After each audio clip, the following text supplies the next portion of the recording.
In question number 3, there is a baseball that's being thrown, and there's lots of words here, but I think the key part here is that we're going to be using this as our final velocity when a ball is being thrown. So if I think, okay, so here's the ball, and let's say it's being thrown to the right, and so it will start at rest. So my initial velocity will be 0 meters per second, and then it travels.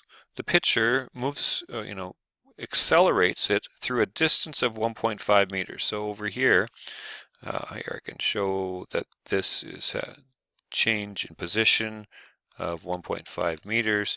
And over here, it has a velocity of, well, it's 169.14 kilometers per hour. That whole kilometers per hour business, now if you can remember the shortcut, we can just divide by 3.6.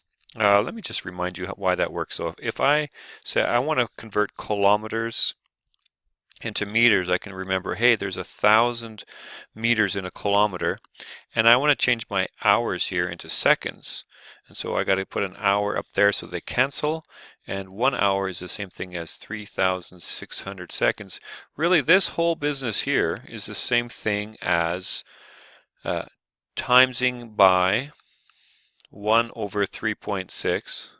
That's the same thing. Or another way to write that is to say that's the same as dividing by 3.6. So here's what I'm going to do. I'm just going to go and say, I'm going to wipe all this clean here, and I'm going to say this is the same thing as 169.14 over 3.6 meters per second. So that's what I'm going to use for my VF, my final velocity. I'm not even going to type in 3.6 and figure it out because I think I'm going to get repeating decimals. So I'm just going to leave it like that fraction for a little while. Okay, so what we need to do is find out the net force here. So the net force, the average net force. Now again, it's kind of like our previous question. I can imagine if I'm the pitcher and if I'm throwing the ball, probably I'm able to apply more net force in the beginning of my throw than near the end. But if I just find the acceleration, if I assume it's uniform acceleration, that'd be the same thing as average. So if I say F net is equal to MA, this will find my average net force.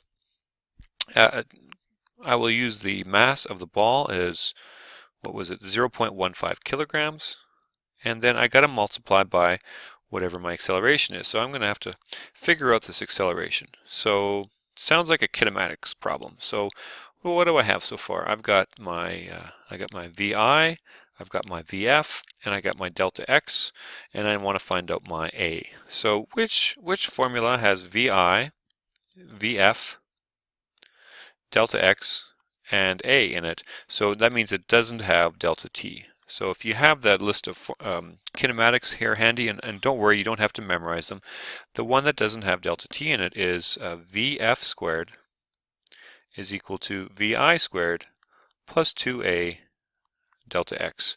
So my final velocity, I'm just going to leave it in here because I like to only bring up my calculator near the end, is 169.14 divided by 3.6 all squared is going to be equal to, well, the initial velocity is 0, so that just turns into 0. I'll just do my little shorthand there, plus 2 times the acceleration times delta x. So delta x is 1.5, so if I just put 2 times 1.5, I can say 3a. So if I want to solve for acceleration, the acceleration will be this 169.14 over 3.6 all squared, and then divided by 3. So when I put that into my calculator, what do I get? I get 735.81 meters per second squared. That's pretty crazy. When you think about the acceleration due to gravity is 9.8, that is 735.81 meters per second squared. Wow. Okay, so now I'm going to plug that number in over here to my 735.81 multiplied by 0.15. So I will get a net force of, bring out my big color here, there, 110.4 newtons, and there's my answer.